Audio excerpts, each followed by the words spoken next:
Hi guys, మీరు చూస్తున్నారు GK బాబు BTech wish farmer. So మీ అందరికీ తెలుసు మన 18 సెంట్లు ఇది చూసారా. ఒకసారి చెరువు చూపిస్తున్నా. ఇదే మన ఇల్లు. మా ఇల్లు కూడా మీకు చూపిస్తాను చాలాసార్లు. వానకు చేస్తుంది, అదిగో మా ఇల్లు అది. సో మనం పేడని పిగ్మెంటేషన్ అయితే చేయడమే జరిగింది కదా. వానకు చేస్తుంది కాబట్టి గుడి చేసుకున్నాం. సో చూపిస్తున్నాను ఇప్పుడు పరదా అయితే తీసాను. సో ఒకసారిగా మీకు ఇప్పుడు చూడండి. సో మనం పేడని అయితే తొక్కడం అయితే జరిగింది. తొక్కిన తర్వాత పిగ్మెంటేషన్ అని అంటారు దీన్ని.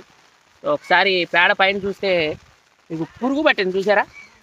సో అది బారు పురుగు, తెల్ల పురుగులు కాబట్టి తెల్లగా పురుగులు అయితే ఉండడం జరిగింది. బొక్కలుగా పెట్టినాయా అంటే ఈ పేడను మనం కదిపిస్తే మాత్రం అందులో నుంచి బాగా అయితే కనిపించడం అయితే జరుగుద్ది. ఒకసారి మన చేత్తో కూడా చూపిస్తాను అండి. కదిపి చేత్తో కూడా చూపిస్తే మీకు ఇంకా బాగా అర్థమవుద్ది. ఒక పక్కన వాన వస్తుంది అయినా పర్లేదు. చూడండి చూపిస్తున్నా.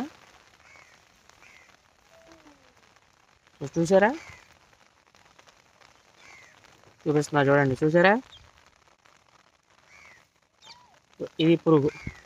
సార్ పురుగులు చూడండి పుట్టింది కదా. సో ఇది పిగ్మెంటేషన్ అనమాట. దీన్ని చేసే ప్రాసెస్ ఏంటంటే మనకి పేడ, అలాగే తౌడు, వేరుశనగ చెక్క ఈ మూడు వేస్తేనట్టయితే మనకి పురుగు అయితే బాగా పుట్టడం అయితే జరుగుద్ది. సో ఈ ప్రాసెస్ అయితే కంపల్సరీగా చేసి ఒక 1 వీక్ అయితే మనం అలా ఉంచుకోవాలన్నమాట.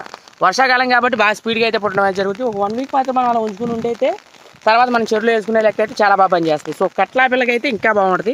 సో ఎవరికైనా సరే కట్లా పిల్ల కావాలంటే స్క్రీన్ మీద నా నెంబర్ ఉంది, అక్కడ నుంచి ఫోన్ చేసి బుక్ చేసుకోవచ్చు. అలాగే కొత్త పిల్ల అండి ఇది. సో మనకి ఎంత ఉన్నది కొత్త పిల్ల ఇప్పుడు 2 అంగుళాల సైజ్ అయితే ఉండడం జరిగింది. అంగుళన్నర నుంచి 2 అంగుళాల సైజ్ అయితే ఉండడం జరిగింది కట్లా పిల్ల.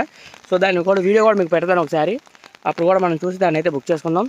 సో వర్షం వచ్చేస్తుంది పక్కన, అందుకే కెమెరా పట్టుకోవడానికి కూడా కొంచెం ఇబ్బందిగా ఉంది. So thank you so much. అలాగే మన ఛానల్ సబ్స్క్రైబ్ చేసుకోండి. Love you guys.